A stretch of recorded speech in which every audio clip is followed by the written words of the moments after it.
Seguimos con el tema 2. Vamos a ver cómo se evalúa la memoria a corto plazo a través de la prueba de amplitud de dígitos, que consiste en mantener una pequeña cantidad de material durante un breve periodo de tiempo.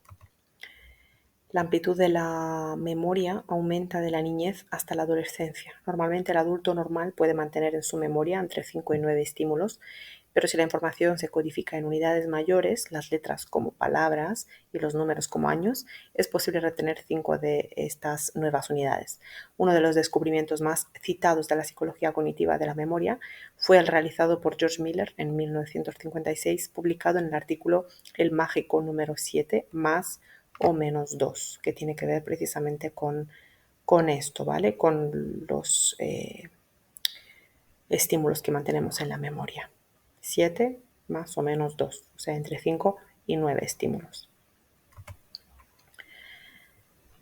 La capacidad de la memoria a corto plazo. Cuando se sobrepasa la capacidad de la memoria a corto plazo, la persona realiza algún tipo de agrupamiento de los estímulos por unidades con significado, el conocido fenómeno chunking. Gracias a esta técnica se puede aumentar la capacidad de la memoria a corto plazo. Efecto de primacía versus efecto de recencia. El primero indica que los elementos presentados al principio de la serie se recuerda bastante bien, incluso se pasan a la memoria a largo plazo. El segundo muestra que los elementos presentados al final de la lista se recuerdan todavía mejor. Los elementos centrales son los que peor se recuerdan. Estos resultados fueron plasmados en la curva de la posición serial de Vogt y Norman en 1965 para indicar que en tareas de recuerdo libre se manifiesta la existencia de dos almacenes diferentes de memoria. Fue el primer modelo dual de la memoria. El tiempo de demora entre la presentación de la lista y su recuperación posterior influye en el efecto de recencia en la memoria a corto plazo, pero no lo hace en el efecto de primacía en la memoria a largo plazo.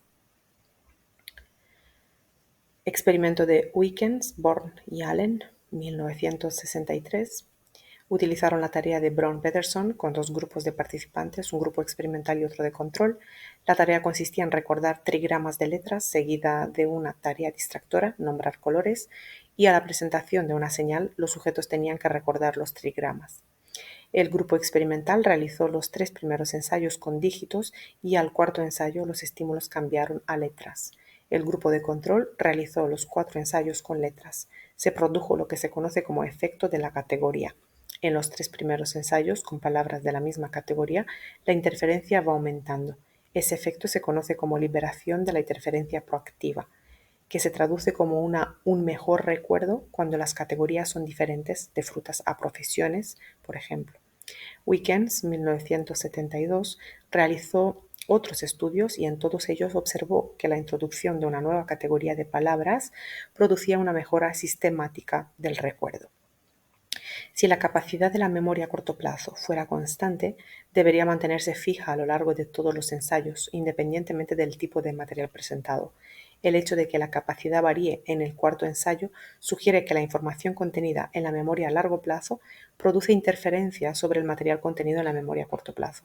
Estos resultados ponen en duda la independencia de la memoria a corto plazo porque le influyen los contenidos de la memoria a largo plazo.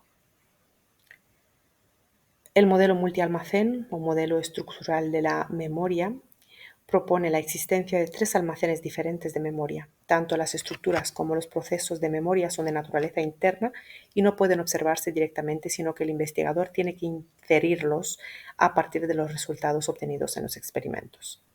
El modelo multialmacén fue descubierto por Atkinson y Shiffrin, 1968, y explica la organización de la memoria humana de un modo similar a cómo está organizada la memoria de un ordenador. 1. Una memoria permanente de gran capacidad donde se almacenan los datos y programas. Y 2. Otra memoria más transitoria de capacidad limitada y de rápido acceso. El principal argumento a favor de los modelos multialmacén es que cada almacén de memoria parece que tiene propiedades diferentes y encaja muy bien con los resultados de la curva de posición serial. El modelo de niveles de procesamiento de la memoria, Craig, Lockhart y Tulving. Craig y Lockhart no estaban satisfechos con el modelo estructural de la memoria y proponen centrarse en el estudio de la forma activa de procesamiento de la información en lugar de hacerlo sobre almacenes pasivos. Sin embargo, su modelo también recibió críticas.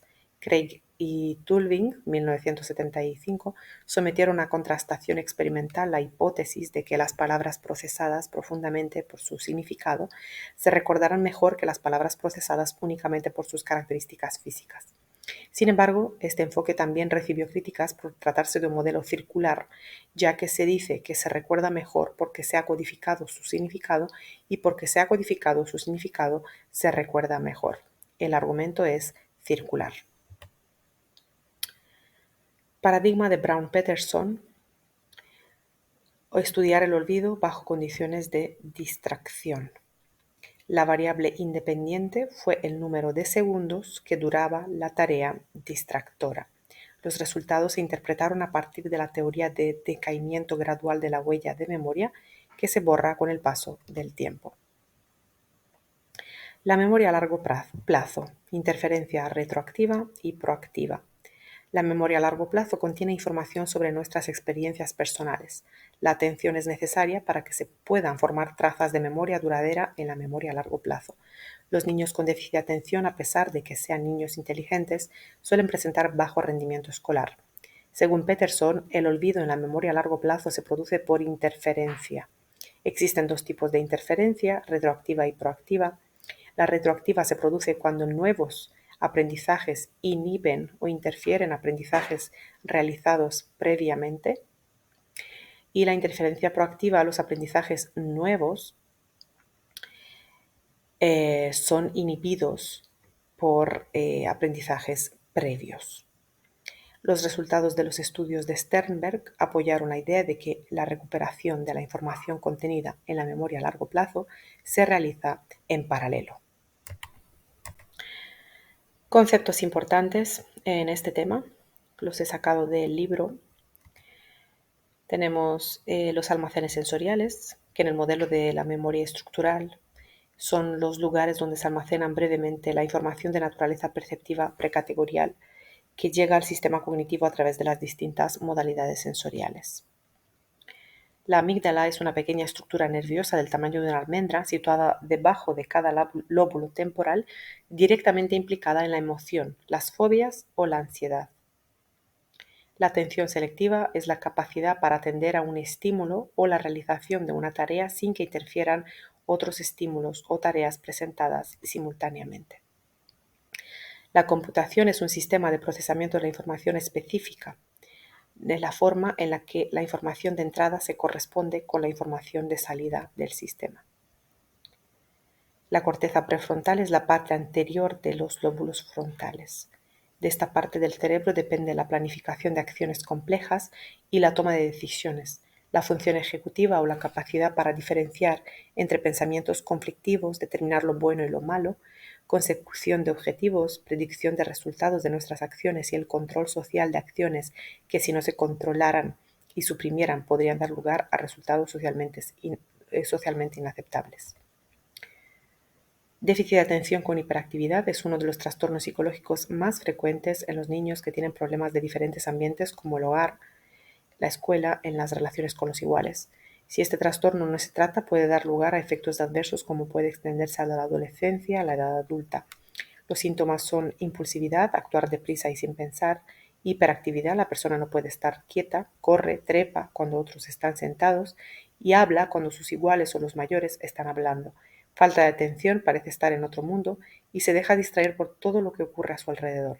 El trastorno puede tratarse con terapia de conducta y medicamentos. Efecto sufijo. El efecto del estímulo sufijo consiste en el deterioro del recuerdo de los últimos elementos de una lista presentada auditivamente como resultado de haber colocado una palabra irrelevante al final de la misma. Emoción. En el uso moderno y científico del término, la emoción posee múltiples referentes tales como experiencias subjetivas capaces de ser expresadas verbalmente, cambios fisiológicos internos concomitantes y conducta motora observables. Por ejemplo, gestos faciales expresivos, motores y posturales. Ganglios basales, núcleos existentes en la base del cerebro que están muy conectados con la corteza cerebral, el tálamo y otras áreas cerebrales. Están asociados a multitud de funciones como el control motor y el aprendizaje. Los ganglios basales ejercen una influencia inhibitoria sobre un número de sistemas motores y cuando decae esa inhibición permite la activación del sistema motor. El cambio conductual en estas estructuras está influido por señales que se producen en muchas partes del cerebro, incluida la corteza prefrontal, que se cree que desempeña un papel esencial en las funciones ejecutivas. Giro cingulado anterior. Giro o vuelta que envuelve parcialmente al cuerpo calloso, estructura que conecta los hemisferios cerebrales derecho e izquierdo. Es una parte integrante del sistema límbico y se encuentra involucrado en la formación de las emociones, el aprendizaje y la memoria. La parte anterior del giro cingulado tiene la forma de un collar en torno al cuerpo calloso. Regula la presión sanguínea, la tasa cardíaca y funciones cognitivas como la anticipación de la recompensa, toma de decisiones, empatía y emoción. Memoria ecoica e icónica. La ecoica es lo mismo que registro sensorial auditivo o memoria sensorial auditiva. Almacén a muy corto plazo de la modalidad auditiva en el que la información puede mantenerse durante 2 o 3 segundos después de su presentación auditiva. En la memoria icónica, también llamada registro sensorial visual o memoria sensorial visual, almacena a muy corto plazo que funciona en la modalidad visual en el que puede mantenerse la información visual durante menos de un segundo después de la presentación visual del material. Modelo, forma de expresar con más precisión que una teoría. El modelo permite realizar predicciones que pueden someterse a contrastación experimental para comprobar su certeza o falsedad. Modelo estructural de memoria propuesto por Atkinson y Shiffrin en los años 60, que considera a la memoria formada por 3 almacenes o estructuras independientes con características propias: los registros sensoriales, la memoria a corto plazo y la memoria a largo plazo, y procesos activos de control, repaso, codificación, estrategias de recuperación. Neuropsicología cognitiva es una disciplina científica formada de la unión de la psicología cognitiva y la neurociencia, cuyo objetivo es comprender cómo funciona la mente y el cerebro. Esta unión fue posible gracias a los modelos computacionales de los procesos cognitivos y cerebrales, junto a la aparición de técnicas no invasivas de imágenes cerebrales como la resonancia magnética funcional o la técnica de emisión de positrones para estudiar las funciones del cerebro humano. Representación mental, transformación de la información ambiental en un código interno. Símbolo, una imagen, signo o figura mediante la que se representa algún tipo de información a través de alguna semejanza o correspondencia que el pensamiento establece entre el representante y lo representado. Teoría de la comunicación, teoría matemática propuesta por Shannon, que muestra cómo debe codificarse un mensaje en señales eléctricas para poder lograr la velocidad de transmisión sin error más rápida, a pesar de las condiciones de ruido que puedan existir en el canal de transmisión. Vamos a ver algunas preguntas de examen. La memoria icónica registra las trazas auditivas de los estímulos muy brevemente. Bueno, es falso porque hay una trampa. Cuando hablamos de icónica, memoria icónica, nos referimos a la memoria visual y no a las trazas auditivas de los estímulos.